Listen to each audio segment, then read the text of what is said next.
মাধ্যমিক ও উচ্চশিক্ষা বোর্ড তাদের ছুটির তালিকা প্রকাশ করেছে, যেখানে আমরা দেখতে পাচ্ছি 6 মাস খোলা থাকবে স্কুল কলেজ, 6 মাস বন্ধ থাকবে, প্রায় 6 মাস। কেন কথাটা বলছি সেই হিসাবটা আমি দেখিয়ে দিব এবং কোন দিন বন্ধ থাকছে কোন দিন খোলা থাকছে।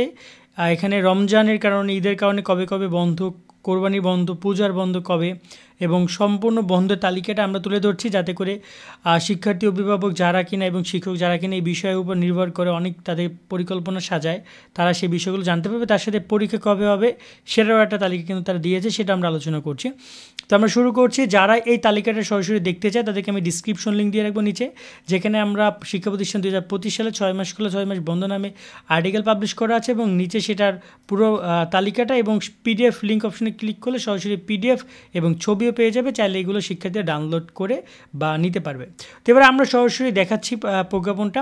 এটা মূলত 23 ডিসেম্বর 2024 প্রকাশ করা হয়েছে, যেখানে প্রথম বন্ধ হচ্ছে শবে মেরাজের, যেখানে 28 জানুয়ারি বন্ধ, জানুয়ারি তার কোনো বন্ধ নাই, মঙ্গলবার সরস্বতী পূজার জন্য সোমবার 3 ফেব্রুয়ারি, মাঘী পূর্ণিমা 11 ফেব্রুয়ারি মঙ্গলবার, শবে বরাতের জন্য 15 ফেব্রুয়ারি শনিবার, শহীদ দিবস আন্তর্জাতিক মাতৃভাষা দিবসের জন্য 21 ফেব্রুয়ারি শুক্রবার, তারপর হচ্ছে শ্রী শ্রী শিবরাত্রি ব্রত, এখানে হচ্ছে 26 ফেব্রুয়ারি বুধবার, তারপর হচ্ছে রমজানের বন্ধ, পবিত্র রমজান, দোলযাত্রা, স্বাধীনতা দিবস, জুমাতুল বিদা, শবে কদর, ঈদুল ফিতর, এগুলো সব মিলিয়ে বন্ধ শুরু হবে 2 মার্চ থেকে 8 এপ্রিল পর্যন্ত। অলমোস্ট 28 দিন বন্ধ পাবে।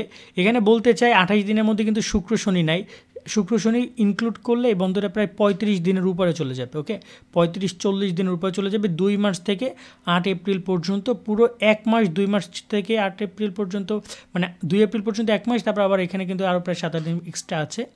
তারপর এখানে বৈশাখী, তার জন্য 12 এপ্রিল শনিবার বন্ধ, নববর্ষ 14 এপ্রিল সোমবার বন্ধ, ইস্টার সানডে হচ্ছে গিয়ে যে 20 এপ্রিল রবিবার, মে দিবস 1 মে 2025 বৃহস্পতিবার। আর এখানে কিন্তু এই যে বৈশাখী কিন্তু শনিবার হয়, তাই বৈশাখীতে কিন্তু বন্ধ 0, মানে এখানে কিন্তু কোনো শুক্রবার বন্ধ কাউন্ট করা হয়নি, শুক্রবার শনিবার বন্ধ কাউন্ট করা বাদে।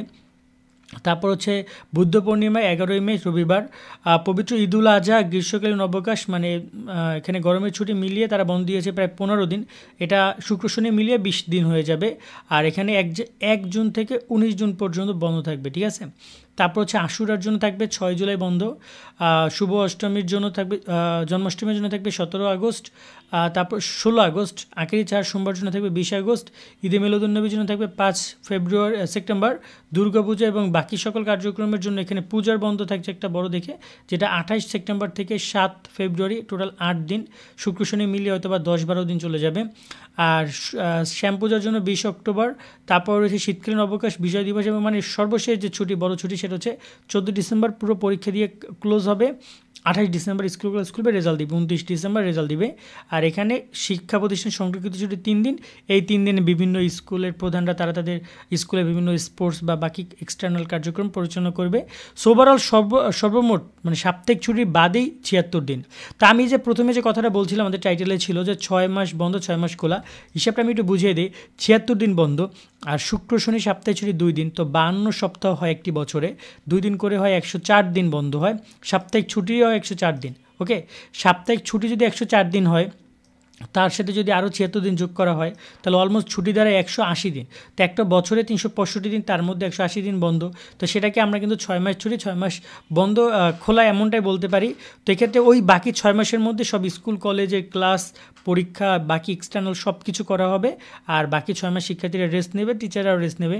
অর্ধবার্ষিক প্রাক নির্বাচনী পরীক্ষা হবে 25 জুন থেকে শুরু হবে, 10 জুলাইয়ের মধ্যে শেষ করতে হবে। এখানে ফলাফল প্রকাশের তারিখও বলে দিয়েছে তারা, 27 জুলাই ফলাফল প্রকাশ। নির্বাচনী পরীক্ষা এখানে বলেছে 16 অক্টোবর থেকে 3 নভেম্বরের মধ্যে, এবং 10 নভেম্বর, এবং বার্ষিক পরীক্ষা 20 নভেম্বর থেকে 7 ডিসেম্বরের মধ্যে, 30 ডিসেম্বর ফলাফল। সব বিষয়গুলো এখানে উল্লেখ করা রয়েছে।